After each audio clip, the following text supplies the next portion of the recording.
Y'all see that? There is something going on in this harness. So now what I'm gonna do is I'm gonna disconnect that, and I'm gonna disconnect the signal wire right there to isolate just that circuit alone and see if I have continuity. Actually, hold up, I think I just found the issue.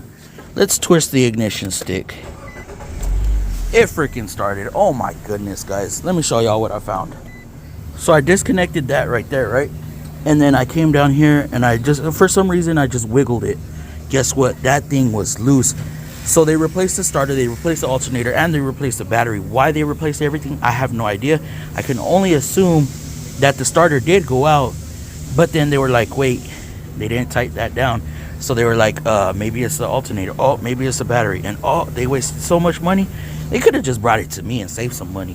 1 hour diagnosis, we're done.